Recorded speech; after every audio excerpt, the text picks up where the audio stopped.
The sea is hypnotizing. Its colors are never the same. Its freedom is fierce. My abuelita Maria would remind me that I should never tempt the sea.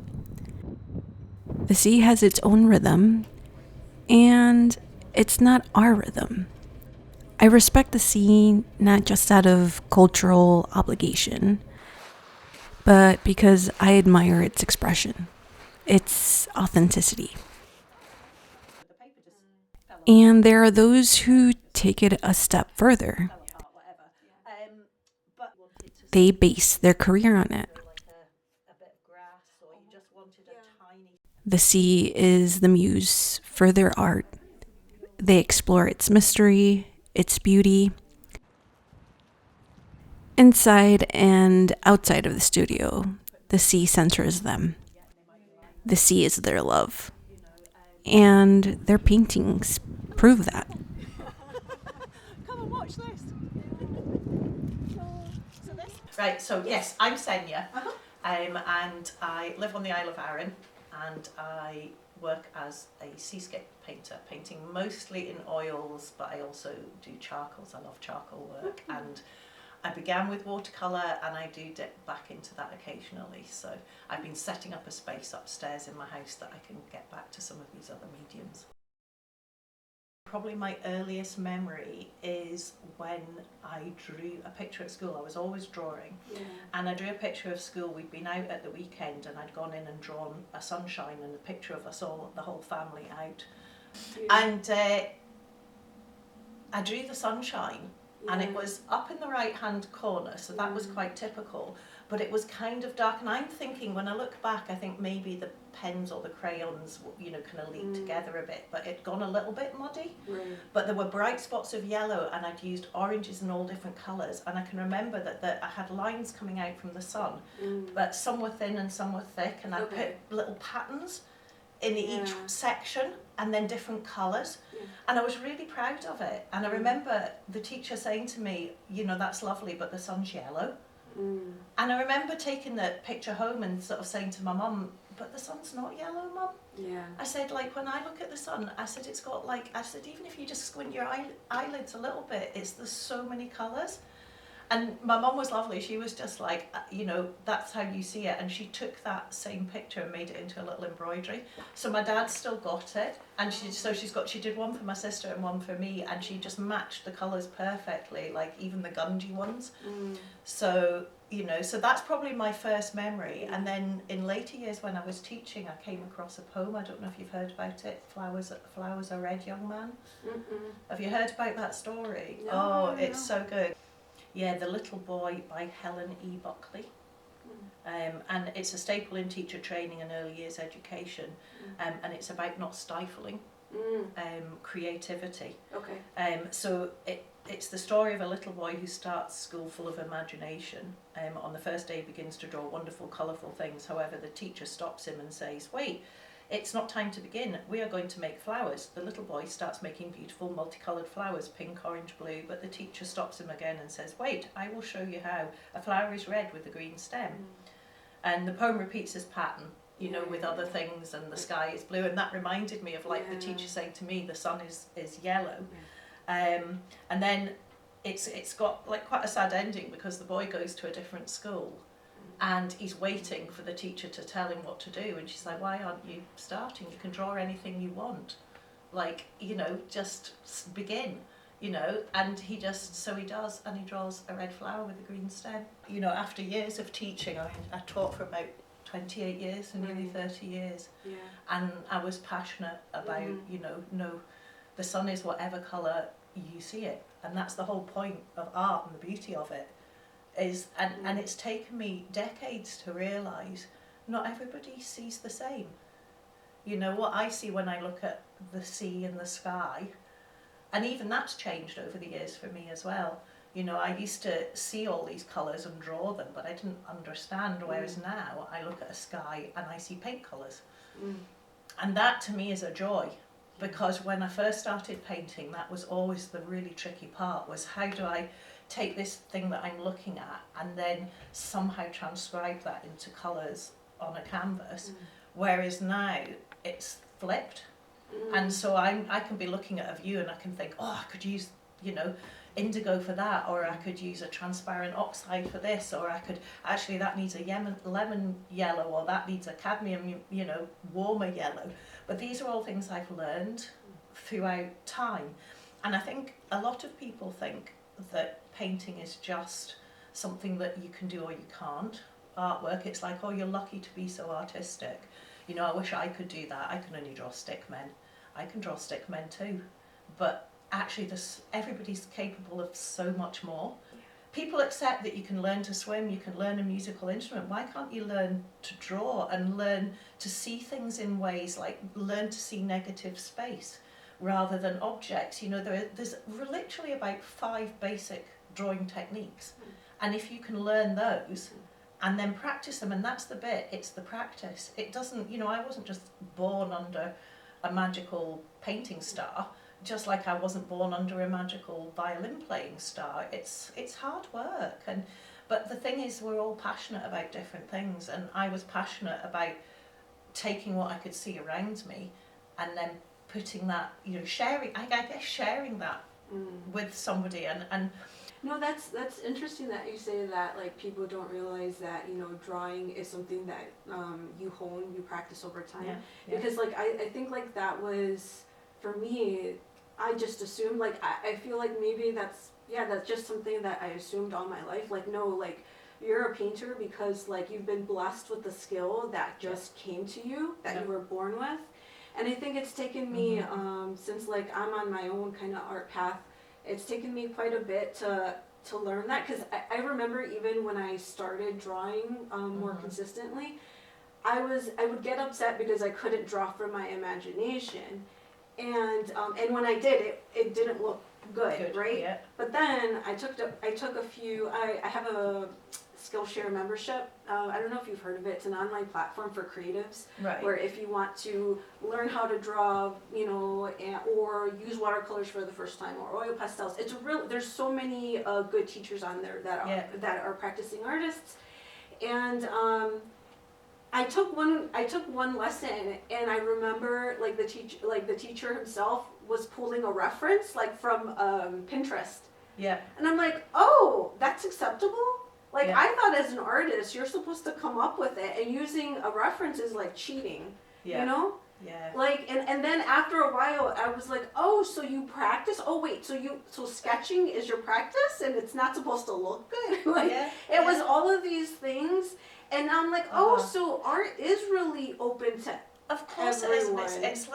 It's like if you're writing. Yeah. You know, you everything you read goes in there, and some of the phrases and the more you read, the more you have a better vocabulary to use in your own work. Yeah. And it's the same with art. The more you watch, the more you look at. I mean, sometimes when I'm having my morning coffee, I'll watch reels, I'll look into different things, and by the time, you know, my coffee's finished, I'm so inspired by all these people doing these wonderful things that helps me break through that, get started in the day, because you just have to watch a few other people going, you just got to do it. You've just got to make that first mark. Right. I guess for me, the sea and the sky probably are what feature most in my work. Yeah. And they're big and they're unfathomable, and you know, they are so many different things at different times. Like I could paint the same piece of sea, you know, over time, and it would be just different. Sometimes people say, do you have special colours that you use? But I've got certain favourite types of colours from, you know, different paint companies, but on the whole, it depends what mood the sea's in and the sky's in. It's so different. So I can do anything from bright, high chromatic paintings to sort of dreamy, delicate paintings. But the sea is like that, and so is the sky. It has different moods and different vibes and feelings. So have you had any formal art education then? So yes and no. Okay. No, in the sense that I didn't take the traditional route of going to art college. Okay. I wish I had. Okay. I think I would have eaten that up. I would have absolutely loved it. But I had typical 80s career advice. It was like, you do business studies, law, computing, or join the dole queue. That was literally the sum total of my career's advice. And so it was going to either be law or business studies, and in the end, you know, it just happened to be business studies. the week I had to put my UCAS form in. So I ended up going up to Edinburgh to do business studies. But when I look back, it's quite funny because I got a job as a florist, a part-time job, and actually spent more time doing that. You know, like I can remember getting up at 5 o'clock in the morning to do a wedding. And then 2 o'clock on the same day, I had a business studies lecture, and literally getting up early, working for 5 hours, doing all that. Absolutely loved every minute of it. Sitting in the business studies lecture, every 10 minutes I'm checking my watch, thinking, you know, it was difficult. It was just, you know. But having said that, I'm glad I've got a business grounding, because that's a part of a puzzle that I think a lot of artists miss. Right. Where you can do the work and make the work, but then how do you make a living from it? So I think it has helped me, and it certainly helped me in my teaching career as well. You know, the management of change things. I think that's something that I've always been quite flexible, and I'm able to diversify and morph and. Right. Yeah, no, I get, like, I myself was, I graduated from university with a degree in accounting because, like, my parents were all, choose something practical, but get a real job. Get a real job, a safe job, and there was always this, like, misalignment, this feeling like I don't belong. And then, like, you know, I thought at first, like, maybe that was just the education part. Maybe once I get out in the real world, and it'll be different. It'll be different. I thought that too. I took a job in industry for the same reason. Yeah. And actually, it was different, and weirdly, I enjoyed it more. Oh, really? Okay. I hated it. I hated the job, but I enjoyed it more because it actually meant something, and it was more tangible. Oh, I see. Yeah. You know, rather than all the theory. But I still was not for me. Yeah, I think it took about a year of full time. Then it just started catching up, and then it just was like it was not good. Yeah, same. Yeah. So it's like I tried, but like I just not made for that little cubicle that I was sitting in. Too tidy. Yeah, 9 to 5, not for me. So like in terms, you mentioned that you also work with charcoal, but and you do paint. You know, you use paint. Is it oil? Oil paint's my favourite thing. Okay. So going back to the education side of it, when I was at university, I started doing evening classes, just as a sort of balance for, you know, what I was doing during the day, to have that creative outlet in the evening. So I started doing evening classes, and as I say, I started with watercolour, drawing lessons. Then, because I was lucky, I was living in Edinburgh, I was able to access courses at the Leith School of Art, Edinburgh College of Art, so I started doing evening classes there. I think I did illustration, stone carving. One of my friends taught me into doing a long weekend of portraiture, live, you've got 5 minutes to do this, and then the model moves, and then you've got 2 minutes and it moves again. Amazing. I was terrified because I'm like, I literally did that thing I say to people don't do. I was like, well, I don't do people, I don't draw people. It's way scary. But actually what I always say to people is it's just a bunch of light bits and dark bits, you know, lines and shapes, highlights and shadows. It's just another thing, whether you're drawing a flower or a headland or a person. If you stop thinking about it as a scary thing to draw, then, and so I was laughing at myself, so I said, well, on that premise I have to say yes. So I went along and did it, and actually it was really good. It was somebody making you do something quickly. Was actually quite a revelation. And I do my best forever, and literally it was like whoosh, and then like marks for the toes. But because I didn't have time to do the whole outline and really think about it, I suggested, that was my first ever realization of like the suggestion of something is more powerful and more successful than something you've laboured intensely over. You know, so that was an interesting less is more. And it's very difficult to get out of that, you know. And yet if you don't want your paintings to look two-dimensional or static or lifeless, then that's something you actually do need to get to grips with. I think like with my whole like coming to respect sketching and like to actually do it more, I started following a person. She's a Scottish artist as well. I don't know if you've heard of her. She lives on the mainland. Her name is Orla Stevens, and she has a good YouTube channel. And she tries I do know who you mean. She does a lot of outside you know, sketching, and she tries to make art more accessible, sketching more accessible to to anyone. So that's And wonderful to hear. Yes, and what she does with a lot of her sketching practices is she gives herself limits, whether that be time. Whether that be like, oh, I'm using only charcoal and you know these color pencils and that's it. Yeah. And it's amazing what time, you know, like limiting it does, because like your mind has to work in a way where like, and okay, be efficient. Efficient. What am I focusing on? And it's just, you know, leads to, you know, she always says that, you know, sketches just don't stay sketches, they can develop into Something ideas. else, And it's just amazing to see that. Like, I just never saw it, I don't know, I never saw it that way. And you know, I can understand you going to that class and drawing a person and being timed. Like, yes, and then looking at it afterwards and going, actually, that really looks like a foot. How did you decide that painting was the one for you, like the you know, the one that you prefer, I guess? Yeah, so oil painting, I did. It was a week's course at Edinburgh College of Art in the summer holidays. Okay. And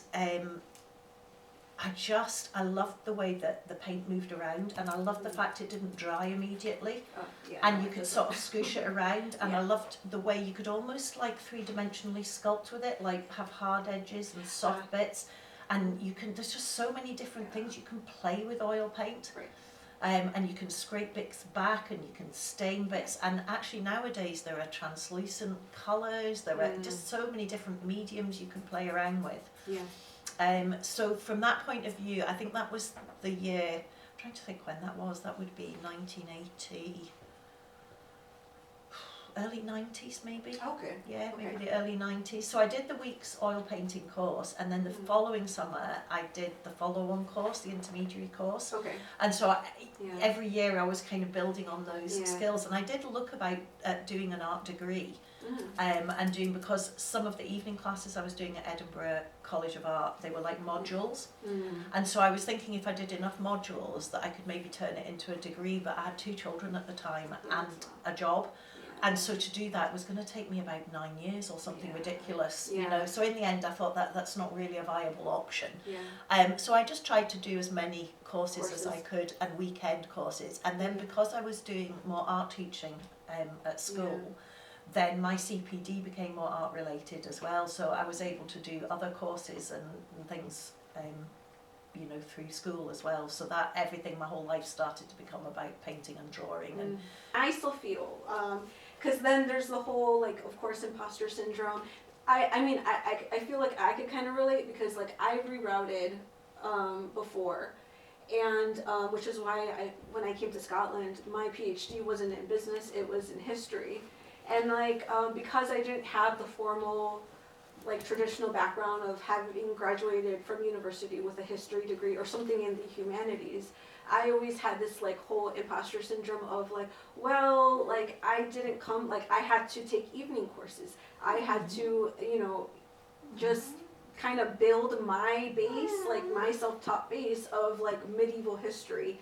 Whereas, you know, people I was with in the program had studied it, had taken a year off to go study in another country where they were exposed to medieval sources, and you know, they came so they're from so much better qualified to do the work than you Yes, are. and it comes, you know, and it's intimidating to enter those spaces and to feel okay and to all, you know, try to like, I don't know, keep up with, you know, with them, because you know that, you know, they've made it thus far and you can see them shining in their, you know, all their knowledge.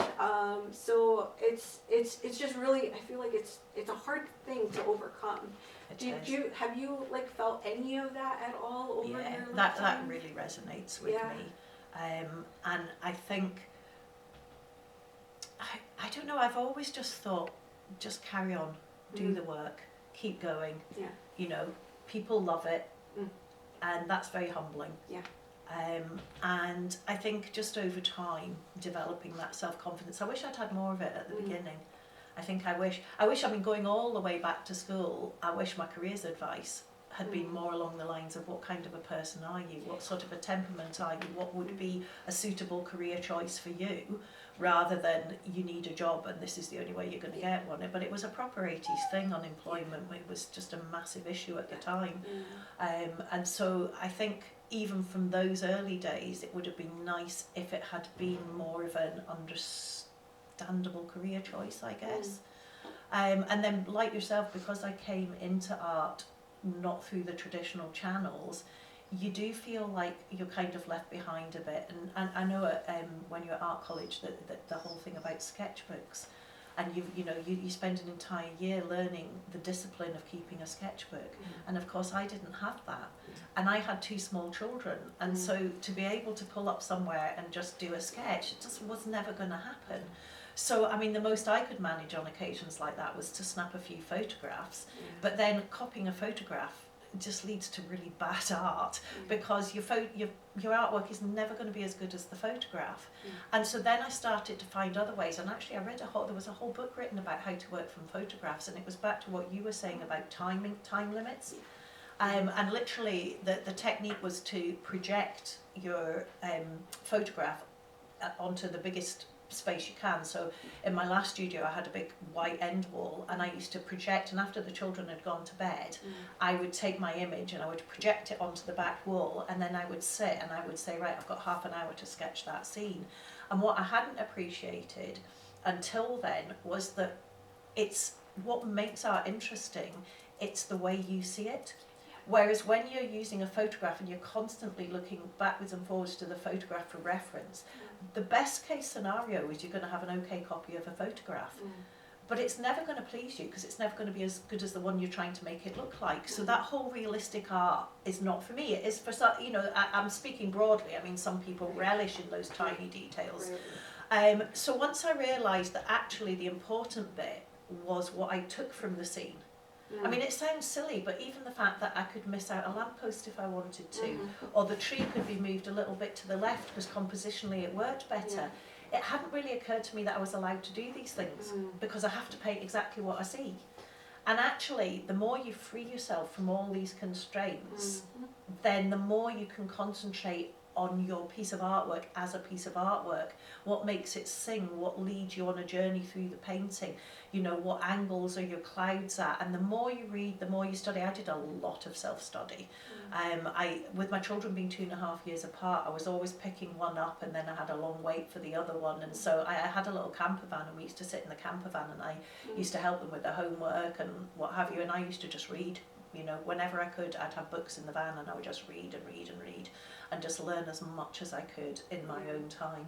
And that was great. And that coupled with classes when I could do them. So yeah, it was a frustratingly long process. And I wish I could have fast-tracked it with a proper degree or course, but that didn't work out for me. But I do believe that things are changing. I think now there's quite a few galleries and competitions and things you can enter, and you can be anybody from any background. So I think galleries are starting to open their doors to some terrific art from people who didn't necessarily come in the traditional way. And I'm all for that. I just think that's wonderful. Anybody can do. Anybody should be able to be artistic if they want to be. And it should be encouraged. Yes. Yeah, agreed. And I do know too that there's so many online sources now for self-education and stuff, which is great. I just it's nice to know that you don't have to do it the university way. But I'm also aware that there's also a lot of good evening courses. I know at Glasgow and stuff, there's quite a few courses that they offer throughout the year. For adults and stuff who want to go into illustration, or just want to take their practice a little bit more seriously. So I like that. That's just I actually joined the Glasgow Art Club a few years back, and that was another really just happenstance. But it's again going back to this idea of everything leads somewhere, and I was very aware that I would get lots of emails about open calls for competitions, exhibitions. And I always used to just sort of, flag them and think, right, I'll look at that later. And then invariably, the entry date would come and go, and then it'd be like, we've extended the deadlines. You're like, all right, I can maybe do that. Cut a long story short, years pass, no competitions are entered, and the emails always end up getting binned, and it's just like, well, I'll do it next year. So a couple of years ago, I thought, right, let's break this down, and let's you know, just two. You're going to do two this year. So I did two that year, made myself do them. And one of them was the inaugural fine art prize, fine art competition run by Glasgow Art Club. And anyway, I entered a big charcoal piece I'd been working on of Sandwood Bay, and I put that in, and I won the Members' Choice Award. You know, the other one, nothing happened, I got a knockback, you know, it was a gallery, and it, that in itself is weird, because it's hard and you don't really know why, and you just think, you know, am I too old, do I not have the right letters, do I not this, do I not that? But then literally every famous person, they all say the same thing, you know, they have to go through so many knockbacks, so don't let it affect you. Do you know, it's such a subjective thing, art. And so that was the one competition, and then the other one that I entered, you know, with my charcoal, I won the Members' Choice Award, and the prize was a year's membership. Oh, wow. And what a blessed prize that was. So I absolutely love being a member of Glasgow Art Club now, and they have regular exhibitions, they have dance sessions, jazz, they have, like, they've got a restaurant. It's a hidden gem on Bath Street, really is. Okay. Like, you know, on a busy day, if you just want to get out of the crowds and go and have something to eat, and they've got like panelled rooms and roaring fires, and you know, and the food's really reasonably priced, and you can go and look at the exhibitions, and so they're trying to market that, and I think the Royal Glasgow Institute of Art have now made the Glasgow Art Club their base, so they've finished a kind of renovation of it and refurbishment. Okay. So yeah, it's a smashing place. But what I hadn't realised, and this is again is something that is maybe because I didn't come through the traditional ways, but I didn't realise there was such a great network of colleagues and support, and because it can be quite a lonely existence painting. You know, when I was teaching, I had colleagues, although most of the time you're in the room on your own teaching, but you did have that interaction through the day, whereas sometimes I can be, especially in the winter, I can be here painting 3-4 days and not really see people. Or so, you know, to have something like an art club like that where you can go, and sometimes that, you know, it'd be nice if it was a bit closer, because they have a social once a month as well.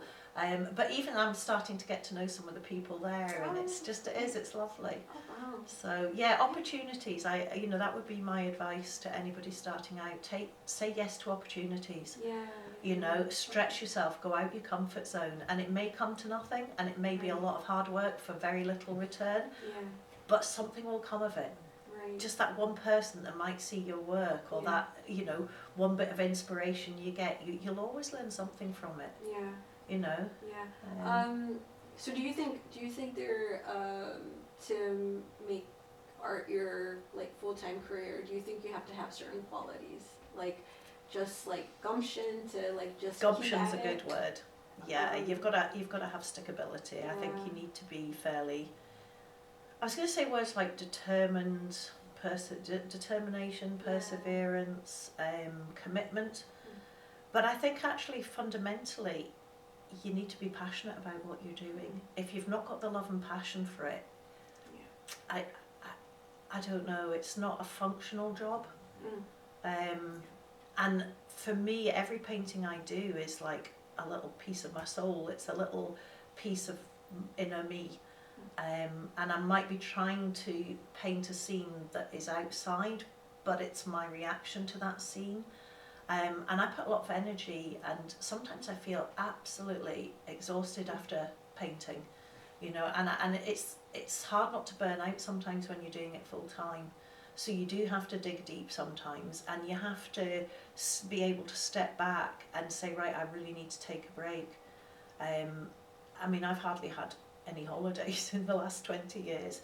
You know, being self-employed that's something that I used to take for granted when I was teaching. I had lovely holidays, you know, and they were proper holidays, whereas when you're self-employed and trying to earn a living from art, you're constantly thinking, I shouldn't be doing this, I should be painting, I should be doing my social media, I should be, but actually sometimes you can just almost burn out, and you actually need to just down tools and, you know, and for me, go back to the sea.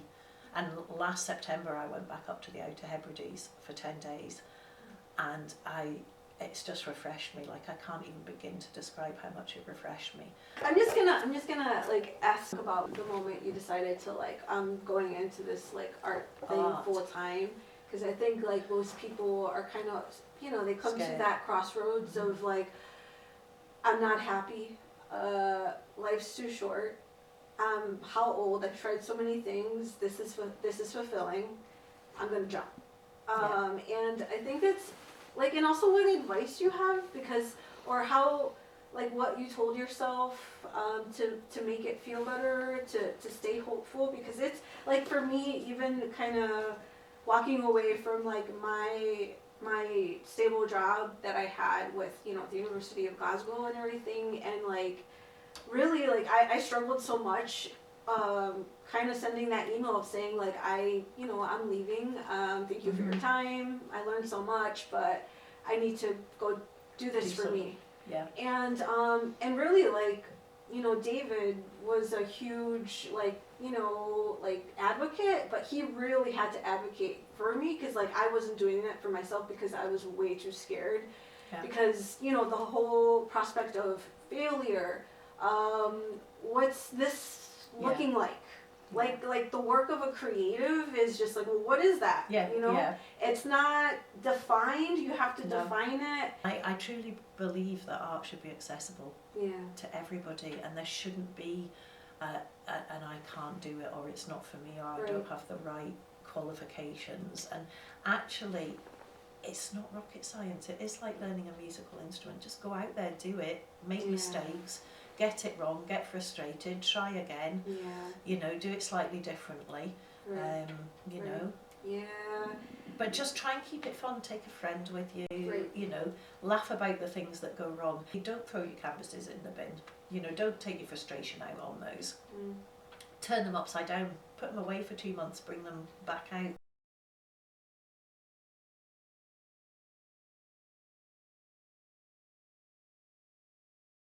This is what I call frog life. Because it's just that real idyllic brambly hedge kind of frog life. So I always thought, wouldn't it be nice to live in frog life? I do, and I was like, oh, they'd go to the top of Goat Fell, wouldn't they?